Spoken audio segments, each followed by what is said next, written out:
Fala galera, bem-vindos a mais um vídeo aqui do canal. E no vídeo de hoje vamos ver o Thiago Leifert repercutindo um pouco sobre o jogo do Brasil de ontem, a estreia do Ancelotti, o que ele achou sobre a partida. Mas antes, não se esqueça de deixar o like no canal, se inscrever e ativar o sininho de notificações, porque é muito importante e ajuda muito a gente. É isso, vamos para o vídeo. Cara, eu tô vendo já, vocês estão muito preocupados com ontem, assim. Calma, pô. Torcedores, calma. Calma. Ele teve um treino, velho. Um. A gente tem que olhar com calma pro que aconteceu. Eu coloquei um story ontem falando o que eu esperava do jogo. Eu esperava 0x0. Eu esperava a gente não tomar gol. Eu posso até provar. Um amigo meu perguntou à tarde, o que esperar do jogo de hoje? Eu falei 0x0. 0x0. Importante é ele não tomar gol. Nós tomamos 16 gols nas eliminatórias. A gente não estava acostumado a tomar tanto gol assim. Com o Tite a gente não tomava gol. 16. E o Ancelotti vai começar de trás para frente. Ele vai primeiro arrumar, daí a volta do Casemiro, para depois ele começar a ver o que nós vamos fazer para resolver, para fazer gol. Mas calma, torcedor. Tá tudo dentro do normal. E sim, algumas coisas ainda, alguns remendos, né? Alguns rasgos da nossa roupa ainda estão aparecendo. Mas a gente pode melhorar. Para conversar do jogo, trouxe estas duas figuras queridas por vocês, Vitor Canedo e Bruno Pet. Bom dia, Canedinho. Bom dia, saudade de você, de Fazia todos. Do tempo, Pet meu. não, do Pet eu tive com ele essa semana, né? Então, mas eu sempre sinto saudade do Pet Rolou um também. churrasco. Quase isso. A gente está desenvolvendo um programinha aí, logo Aí mais a é gente bom, conta. hein? Aí é bom, Aí é hein? bom. Tá aprontando, Bruno Pet? A gente tá sempre aí pensando em novas possibilidades, né, Thiago? Muito tempo que a gente não participa aqui, mas é sempre um prazer. Você me chamou, eu já vi a agenda ali. Tá liberado, vambora, vamos fazer. E Importam foi com o a maior, seleção. viu? Pois é. Eu cheguei a Deve, ver uma notícia dessa aí. deve ter bombado, porque as pessoas realmente não se importam com a seleção brasileira mais, né? A falácia de que as pessoas não ligam para a seleção. Já tem bastante gente assistindo aqui, provavelmente todos os canais do YouTube que fazem futebol ao vivo nesse horário da manhã vão ter uma audiência alta hoje, porque as pessoas sim se importam com a seleção brasileira. A seleção brasileira ainda é o mais importante que nós temos aqui. Ela dita o humor do futebol brasileiro por anos, se a gente ganha, se a gente perde. Então, claro que as pessoas se importam. Um amigo meu me mandou uma foto do condomínio dele ontem. Pô, botaram um telão no condomínio dele para assistir o jogo. Ele falou, nunca aconteceu. Ele falou, nunca tinha visto, nem na Copa do Mundo tinha visto isso aqui. Os caras botaram para ver a estreia do Ancelotti, cara. Ó, informação. Foi o recorde ontem na Globo do ano. 29 pontos com picos de 30 até Deu mais então. que a novela. Deu mais que a Deu novela, mais que amigo. vale tudo. Deu mais que a novela das 9. Que porra de papo é esse que as pessoas não se importam com a seleção brasileira? É mentira. É mentira. 29 pontos. A gente tem que, antes de começar a analisar o jogo, tá? A gente tem que topar qual é a métrica que a gente vai usar. Porque essa métrica de assim, não, porque antes as pessoas decoravam as ruas. Tá, essa é a métrica então. Se decorar a rua, valeu. Na Holanda eles decoram rua. Na Espanha eles decoram rua. Na Itália, na França, no Japão. Não, tem que ver a métrica de ruas decoradas per defensive action. A gente vai ficar olhando rua decorada? A gente tem algumas coisas que a gente tem que olhar, que é o quê? O básico, audiência. Pô, deu mais audiência que a novela, meu. Brasil e Equador, cara. Mais audiência que a novela, mais audiência que os jogos do Brasileirão, mais audiência que os jogos da Copa do Brasil, que os jogos da Libertadores lá na Globo, cara. Como é que as pessoas não se importam se está dando mais audiência? Elas assistem para. Ah, mas não tem nada no horário. Claro que tem, pô. Esse papo é muito furado também. É que só tem esse jogo no horário. Mas quinta-feira não é jogo de futebol à noite na Globo, certo? É quarta-feira à noite. 8 horas também, né? E não 9h30. Quinta-feira às 8 da noite não tem jogo de futebol na Globo. Então para com esse papo furado de que não tem outra opção. Tem um monte. Tem o Netflix, tem o Prime Video, tem dormir, tem ler um livro, tem jogar xadrez, tem jogar dominó. Tem uma porrada de opção para quem não liga para a seleção brasileira. Experimenta botar um jogo.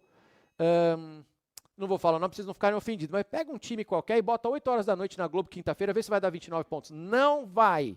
Não vai. Então parem, não caiam nesse papo furado desses caras que não têm os direitos de transmissão, que ficam tentando minar a seleção brasileira. É mentira. 29 pontos, Canedo. Coisa pra caramba. Fora assim, bar, certo? Fora quem parou num bar pra assistir, que assistiu todo mundo junto. Fora quem se reuniu pra assistir, pra fazer um churrasco. 29 pontos é coisa pra caramba, irmão, em 2025. Respeitem a seleção brasileira. Jogamos mal? Pode ser, mas respeitem a seleção brasileira. Para a gente começar, crianças, aqui está. Ó. Posição média. Eu gosto muito de olhar a posição média. Peguei lá no iScout também, porque eu achava que o nosso objetivo principal era não tomar gol nesse primeiro jogo. Acho que o Ancelotti, ele abriu mão de um monte de coisa pra gente não tomar gol. Nós tomamos 16. Se não me engano, o Equador, em casa, tomou 2 gols na competição inteirinha. Tem 5 ao todo, Correto. é a melhor defesa da competição. Então, assim, a gente vai falar disso daqui a pouco, mas tomou só 2. Nós tomamos 16 gols ao todo, eles tomaram 5, cara.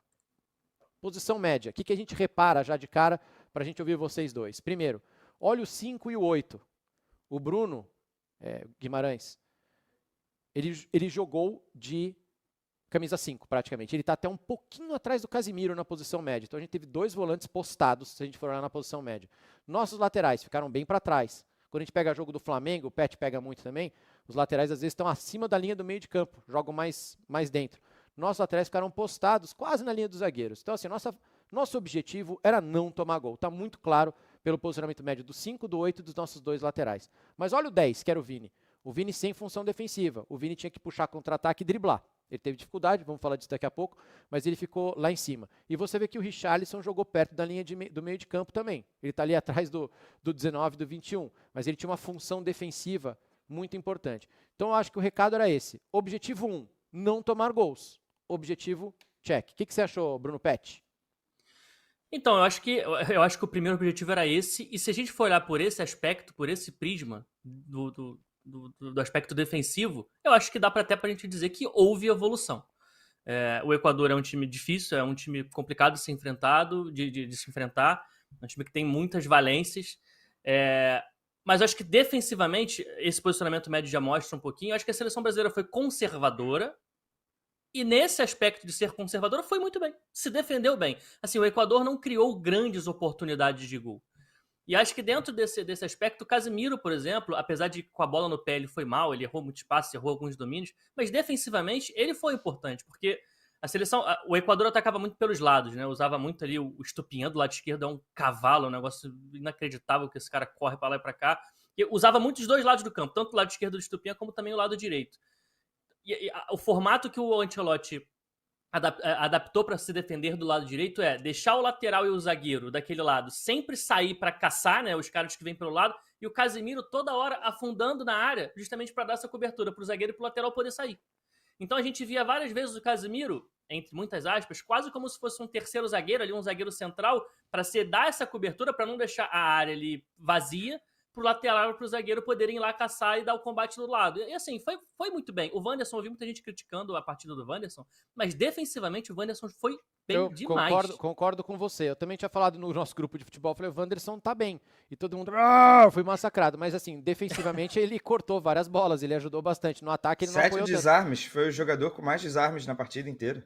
Então Exato. defensivamente ele foi bem, pô. Inclusive, se a gente for pegar quais foram os principais destaques da seleção, talvez a linha de defesa.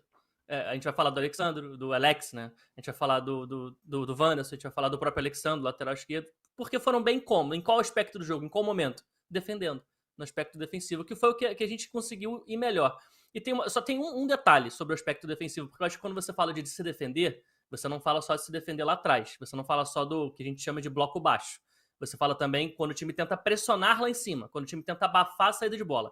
Nesse ponto de vista, nesse aspecto defensivo, eu acho que a seleção foi mal. As poucas vezes que a gente tentou pressionar a saída de bola, a gente foi mal e o Equador conseguiu facilmente trocar 4, 5 passes e chegar no campo de ataque. Aí a gente contou com uma boa recomposição para poder se fechar lá atrás e aí sim, de novo, naquele bloco mais baixo, a gente voltava a se defender bem.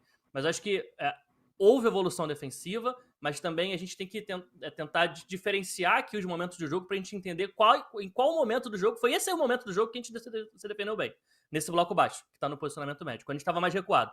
Mas poucas vezes que a gente tentou ali morder um pouquinho mais, eu me lembro, por exemplo, de um lance em que o Vinícius Júnior foi subir e subiu sozinho, aí deixou um cara atrás, aí um passe já quebrou o Vinícius olhou para trás, reclamou, aí o Gerson tentou sair atrasado, aí já não, enfim.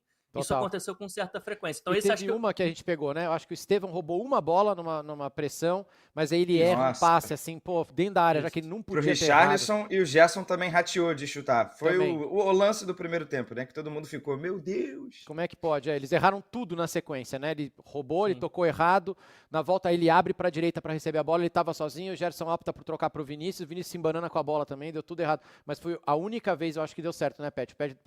A gente depois só tentou essa e parou e ficou lá atrás mais tranquilinho, né?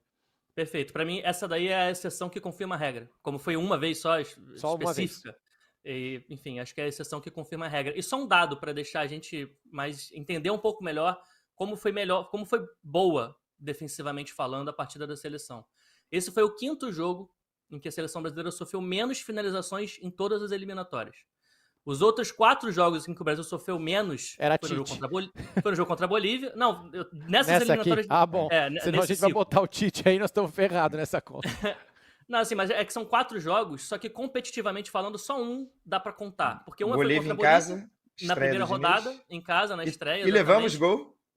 Levamos gol, mas enfim, sofremos menos finalizações. Os 2 jogos contra. Bom, galera, esse foi o vídeo. Qual que é a opinião de vocês? O que vocês acharam do jogo de ontem, da estreia do Ancelotti? Você concorda com o Thiago ou discorda? Você acha que é muito precoce ainda uma análise? Na minha opinião, é tudo muito raso ainda. Ele teve 1 ou 2 oportunidades de treino, é muito pouco para implementar a ideia de jogo dele. Mas mesmo assim teve uma evolução defensiva, mas foi um jogo bem chato, um jogo bem difícil de assistir. E aquilo de sempre, né? Ainda aquela dificuldade dos jogadores do Brasil que desempenham futebol muito bom na Europa, desempenhar o mesmo futebol na seleção. Não sei qual que é a solução para isso, sinceramente, porque não é com o Ancelotti, é com o Diniz, é com o Tite, é com todos os técnicos, é a mesma história. Mas, né, vamos torcer para que isso evolua e que o time consiga melhorar. Antes de sair do vídeo, galera, deixa o like, se inscreve no canal e ativa o sininho de notificações, porque é muito importante. É isso, fui.